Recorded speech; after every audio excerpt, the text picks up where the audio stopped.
حضرت زید رضی اللہ عنہ نے نبی صلی اللہ علیہ وسلم کو فرماتے ہوئے سنا،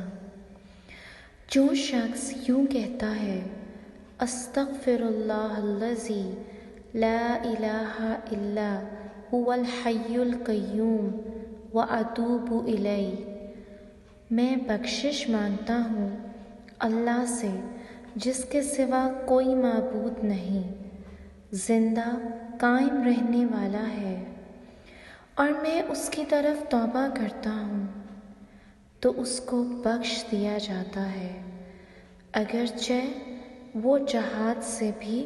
بھاگا ہو۔